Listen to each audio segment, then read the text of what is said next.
Prosecutors say 52-year-old Nikolai Mew from Prior Lake stabbed 5 people on the Apple River in Somerset over the weekend. A teenage boy died. 4 other victims are in their early 20s and they're recovering tonight.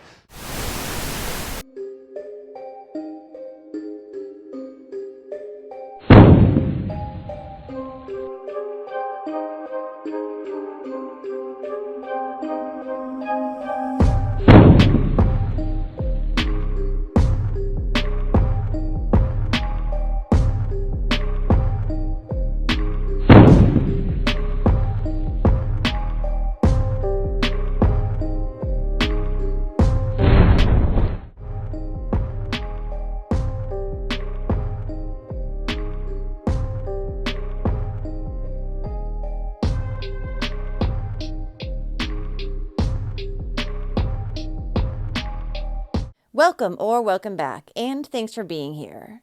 What should have been a fun trip tubing down the river with friends on a beautiful summer day ended up being an absolute nightmare for a group of teens after a confrontation got out of hand. Luckily, someone there thought to film the altercation. Had they not, today's convicted killer might have walked free. Isaac Schuman was born on December 8, 2004, to his mother, Alina Hernandez, and his father, Scott Schuman. Isaac also had a brother and a sister. He was said to be very smart, and he would never let anything stand in the way of his success. Isaac was also said to be sweet, funny, and giving. He loved his family, friends, and girlfriend, Alyssa, more than anything. Isaac additionally loved music. He played the cello and piano, and he also loved to DJ for his friends and family. He also enjoyed golf, basketball, and loved to snowboard. Isaac's mother split up from his father when he was very young, and a few years after that, she would marry her current husband, Donnie Hernandez, and Isaac would gain a sister. At only 15 years old, Isaac had started his first job at a car wash. And then, when he was 16, he decided that he wanted to start his own mobile car detailing business. With the help of his stepfather, Donnie, he was then able to get incorporated, insured, and was able to purchase all the needed equipment. Isaac was said to be a very driven entrepreneur, much like his mother and father. So on July 30th, 2022, 17-year-old Isaac was planning on going golfing. But at the last minute, he had received a phone call from friends inviting him to go tubing down the Apple River in western Wisconsin. It sounded fun, so Isaac abandoned his golf plans and decided to go tubing. Somebody slumped on the river, bro. How you slump? How the hell you slump on the river? But while they were enjoying a few drinks and tubing down the river, Isaac and his friends were suddenly approached by an older man, whom they would later find out was named Nikolai Mew. This man was carrying a snorkel and goggles, and he told the group of teens that he was looking for his friend's phone that he believed had been dropped in the river earlier. And for some reason, this man was under the impression that the teens had located the phone, but wouldn't tell him.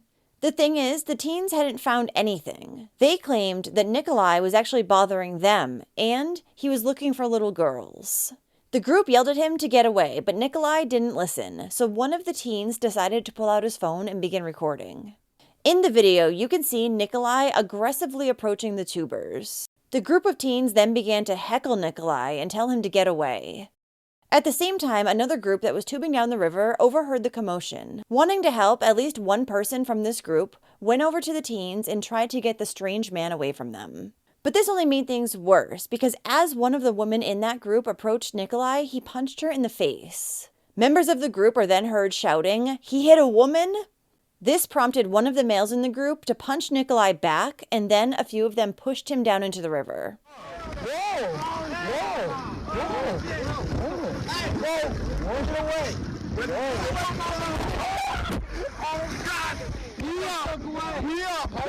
What are you talking about? What the hell are you talking about? Get away from us! What?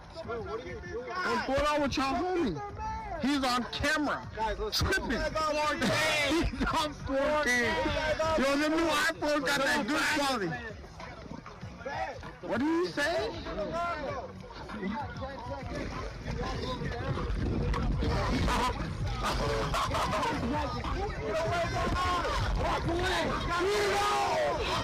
Yeah, what the hell? Who is this? Yes! For the culture! For the culture! Who is that? For the culture! Who is that? Who the hell is this? Go! It doesn't matter. He said he was looking for little girl! He said he was looking for little girl! You're looking for little girl? Yeah! That's exactly what he said! Weirded us out! I even have that part on camera, did I? Some young ass kid! What the hell is this guy's problem, bro? We're trying to have fun! Is he gonna claim you? He's gonna claim you! We don't want this one! Let it on camera! Let it on camera! He on camera! Oh God!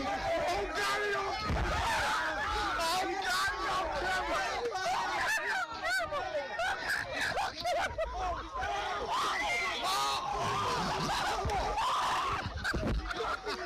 There were people on three sides of Nikolai, all at different distances, yelling at him and pushing him. But instead of just leaving, Nikolai did the unthinkable. He pulled a 3-inch knife out of his pocket, the one he had brought to cut rope during the tubing trip, and he began stabbing people.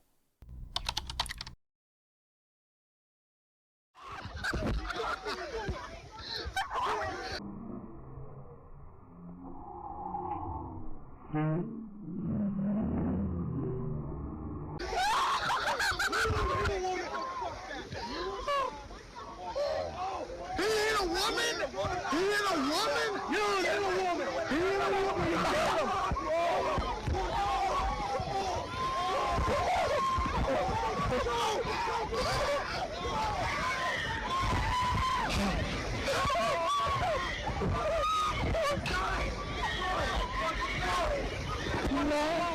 What the fuck? What the fuck? What the fuck? He's dying. He's dying, bro. What? Oh my God. Oh my God. Oh my God. Oh my God. Are we serious? Is this real? Oh my God. Who is that? Oh my God. Oh my God. Is this real? Is this real? Oh my God. Oh my God, what the fuck? Is this real? Wait, that's not bike! That's not bike! That's not bike! That's not bike! That's not Isaac! Oh my God! Oh my God! This isn't real! Now, Isaac hadn't even been part of this confrontation that day, but when he had seen the woman get punched in the face by Nikolai, he had rushed over to help.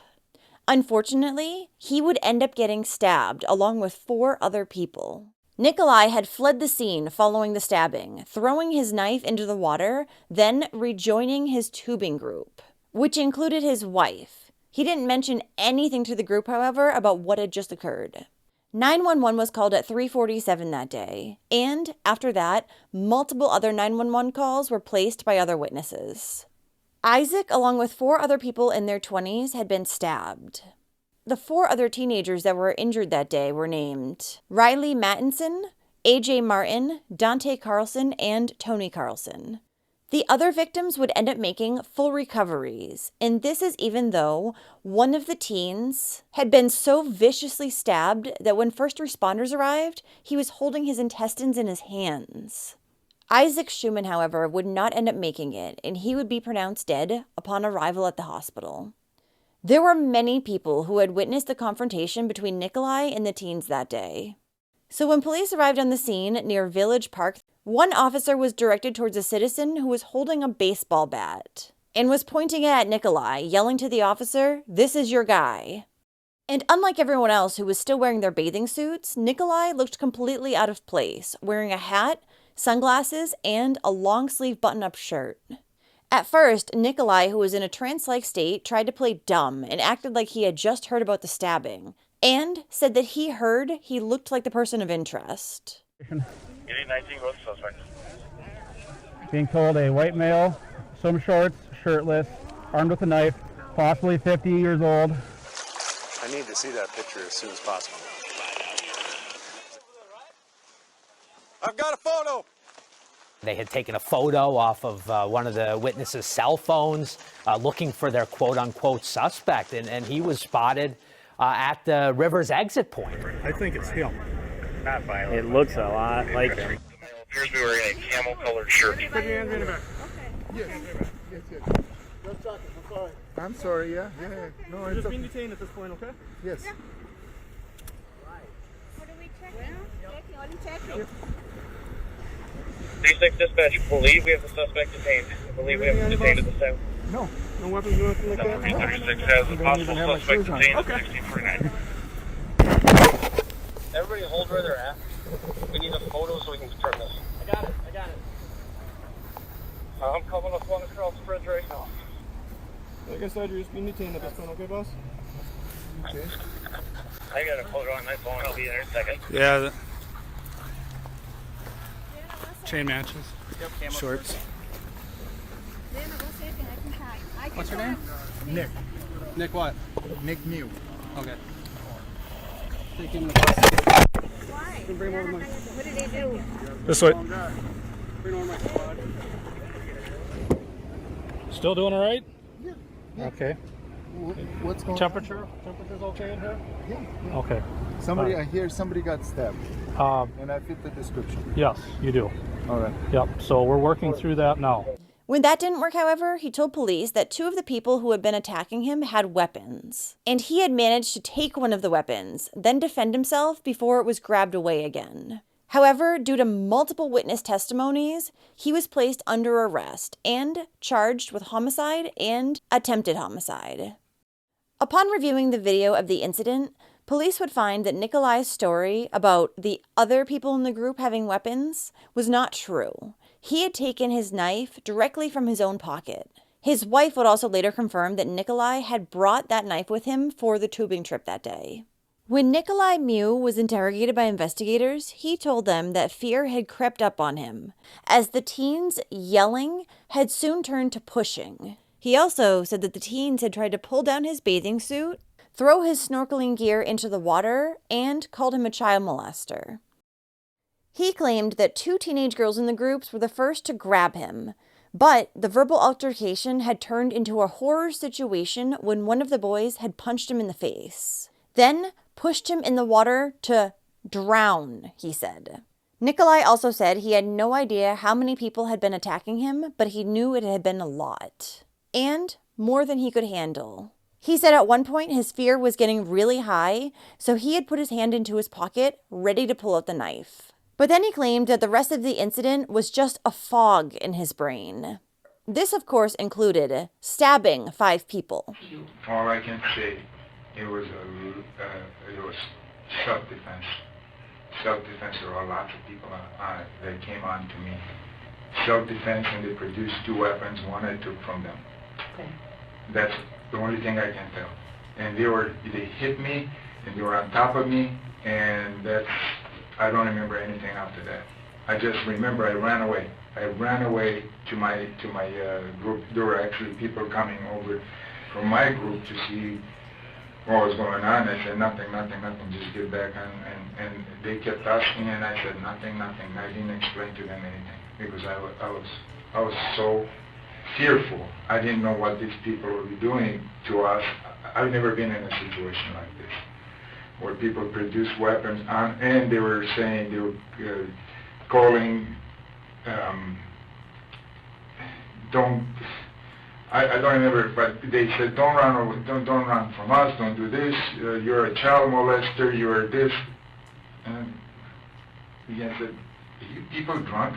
Or you're a child molester. I said, the only thing I remember in my mind is, if I'm a child molester, should you be drinking? Should you be drinking alcohol and doing what you're doing to people that you don't even know, attacking them? And I said, if I'm a child molester, you should be having alcohol, you know? And they took my, I was snorkeling, so they took my snorkel away, they threw it in the water. They grabbed my pants, one wanted to pull my pants down, and I grabbed onto him, and I don't know who that kid was, but he had a knife on him, And then there was another knife, a longer knife, looked like a kitchen knife. Okay. Kitchen or something, I don't know. And I don't know what happened to either one of them. I just know that when the kid attacked me, I took that from him. The kitchen knife or the other No, knife? the smaller knife. Okay, what did that knife look like? Do you I remember? don't even remember. But it was smaller? Smaller, yes. Okay. So, that's all. How did you get to be by them? Or who are these people? So, Ariel lost his phone. Okay. The phone was in the floor. One of those bags that Yeah, they gave you with it? yeah. Okay. And everyone had one, but his phone was in the floater, so he says, well, let's go look for it. So I put my snorkel on, and I looked, and these guys found something. And they were talking about it, and I said, okay. This group of people? This group of people, gotcha. yeah. I went over and I said, did you guys find the phone? And if you did, can I see it? Can I identify it? And they started calling me names. They got off of their tubes. They came at me. I said, all I need. And they were calling me all kinds of names, insulting me for being in the water with a snorkel. And I said, all I want, guys, did you find the phone? And I saw they had found something, all right? And I don't know if there was a phone or something else they found, but they wouldn't talk to me about what they found. And we were looking desperately to find this phone. And I know somebody found it, but I thought it was that group. Okay. You know, and then they went over, they came to me and they grabbed my snorkel and they threw it in the water. Well, the water was so fast, it went under. So I went out after it, and they started, another group of mostly girls came over from the other side, yelling at me or calling me child molester and something with, something like that. And I went back. I actually, after this incident, I don't even know what happened. I just know that they attacked me, and I was in self-defense. I went into self-defense mode, and then I went over to my group of people. That was it. And they asked me what happened, and I wouldn't tell them. I said, I can't tell you. Let me calm down. Okay. I was shocked. So nobody on that knew exactly what happened. The only thing they said, well, look, somebody got in an argument over there. Like, yep, let's just leave that alone. Don't go there. Are you able to draw for me, like, where you were looking for the phone, like, and where was Ernesto and Sandy, and where was the school? Maybe it would help me kind of understand. Yep. These guys were here. I don't know how many. There were quite a few. Okay. We were upriver about 100 feet. Our group was here. And So you guys were in the water? yes. Yeah. Okay. So we were in the water. And then there was another group of people over here that came to attack me. So there was this group of people here, this group of people that attacked me. They attacked me here. So your group was floating down the river like this? Actually, we're stuck. But yes, this is the That's the direction you were yeah. going. Okay. So your group is stopped. Who's looking for the phone besides you? Like, how do you know the phone's missing? Oh yeah, we talked about it. I yelled Oh, okay. those books, and I lost my phone. And I said, well, you didn't lose it. It's floating down the Because river. it's in that bag. Yeah, so let's go find it, you know. And he was over here pouting that he lost his phone, and I said, that's okay, I have my snorkeling gear. And then I heard this guy said that he found something. And when I was snorkeling down, I passed him. I kept looking, and then I came up, I kept looking, and then they started yelling and screaming, and I said, did you guys find something? And I thought they did. And I know they did, because they were hiding something from me. And then I went over there and they grabbed my snorkel, they threw it down, they got off their tubes, they came after me, they pushed me, one of them hit me, and then there was a girl that came from here and hit me in the back of my head. But those goggles are lost. They took them, they grabbed them off my face and threw them in the water. We found the goggles. Oh good, thank you. Was there did it seem like these groups were together? After they came after me, I don't know, yes. Okay. Yes, I think so. I mean, I feared for my life. Tell you the truth, when they started hitting me and pointed a knife at me, and then another kid pointed a knife, I thought that was it for me. Luckily, I took it from one of the young kids, and I think that's when I swung back. What did you do with it? I don't even know. Okay. I don't know. Absolutely, I don't know. I don't know if you got it back. I have absolutely no idea. Did you hit him? Like, did the knife make contact with him? That I don't remember. Okay. You were so close. Sure. And one had it in his hand, so I took his hand and I bent it and I poked him with his own hand. And then I took it from his hand and then I went and swung like this. So I don't know who I hit. I just know that I took the knife from one of the kids. Okay. The other one, I don't know what happened to. I didn't get hit.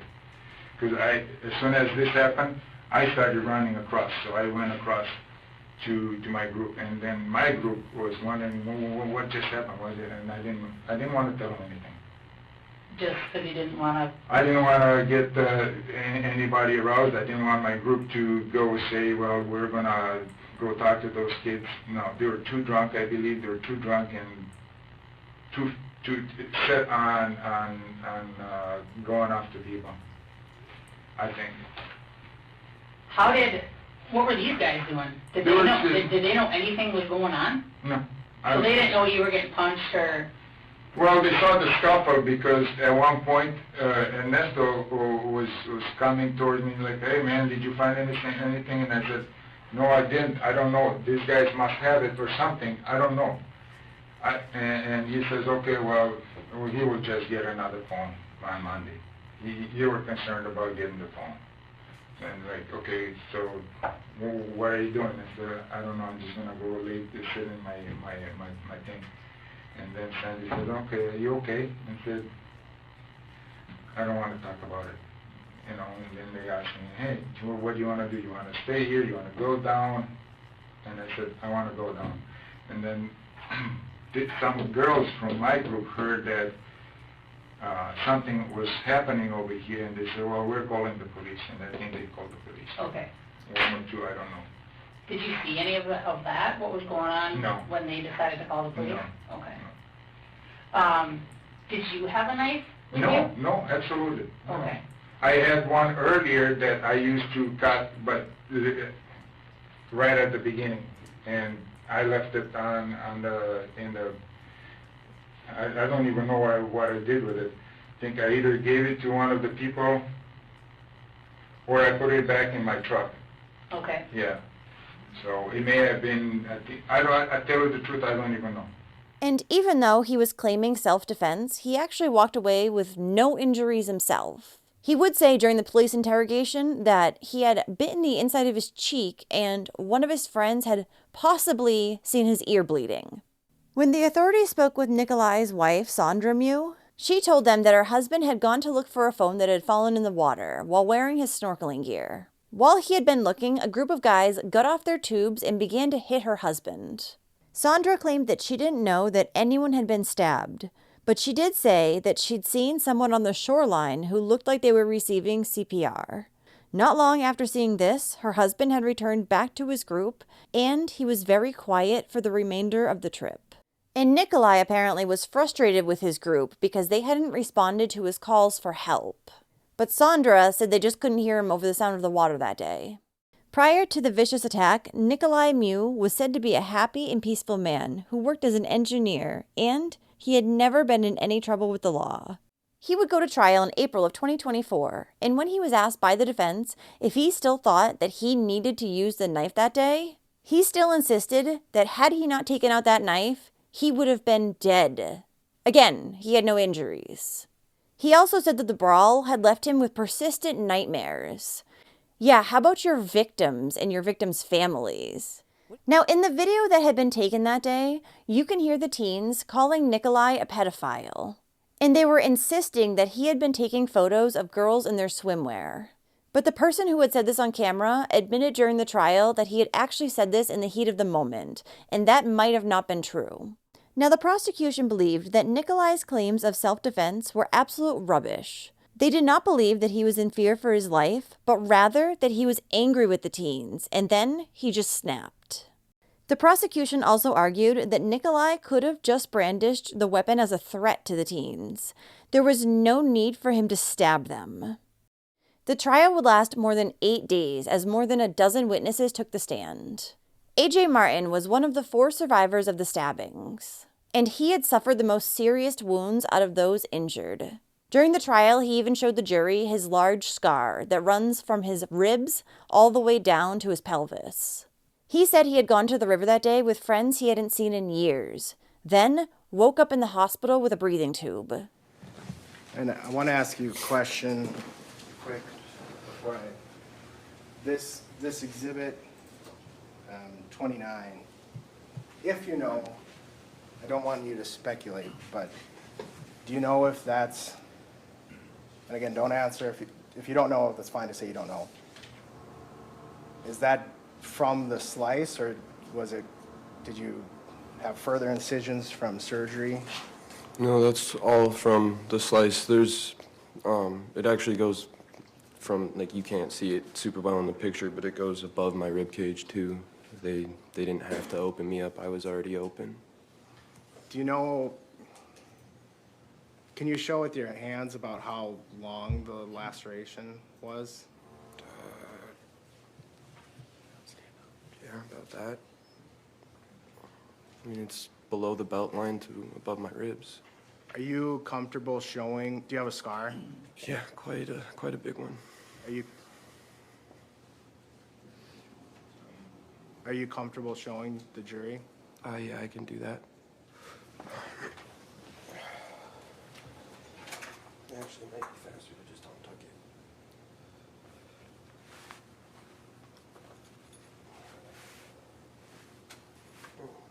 It stops right there. There's a little gap there because it hit my ribs, but that's Okay. it. Thank you. One other important piece of information is that in a second video that was taken that day, you can see Nikolai moving towards one of the stabbing victims, Dante. So that's not self-defense. In the end, Nikolai Mew was found guilty of first-degree reckless homicide and 4 counts of first-degree recklessly endangering safety and battery. He was initially charged with 1 count of intentional homicide and 4 charges of attempted intentional homicide, but ultimately the jury convicted him of lesser charges. At his sentencing, prosecutors recommended a sentence of 60 years out of a maximum allowable 97 years. Nikolai became emotional as he addressed the court during his sentencing. He said, "I never meant for this tragedy to occur. My soul is broken.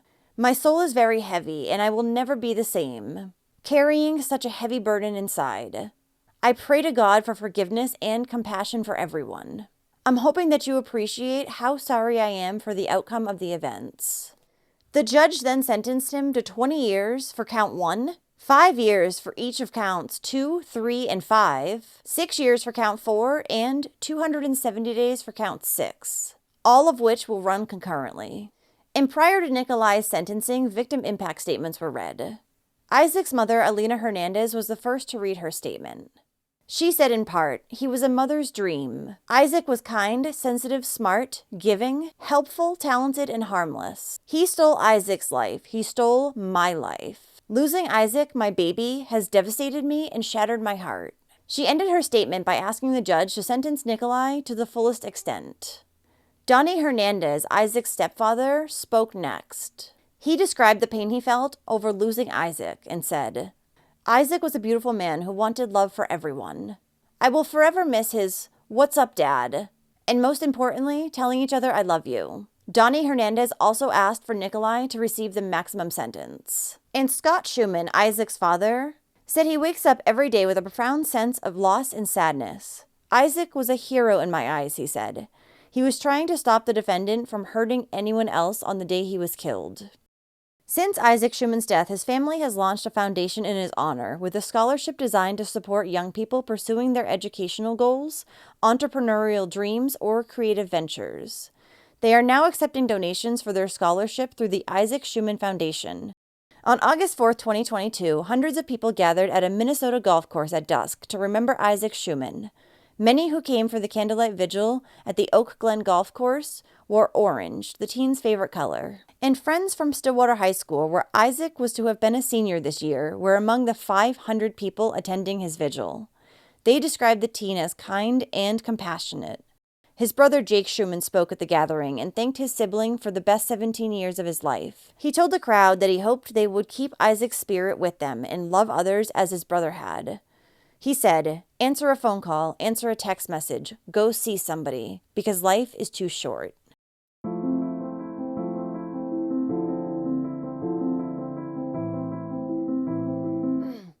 I think it's pretty clear that Nikolai overreacted to the situation at hand. None of the teens showed any signs of having weapons. And Nikolai could have easily just walked away. In the video, it looks like he was also instigating the situation. Because Isaac didn't deserve to die that day, and nobody deserved to get hurt either. If you like true crime and you want to hear it from me, then don't forget to hit that subscribe button below.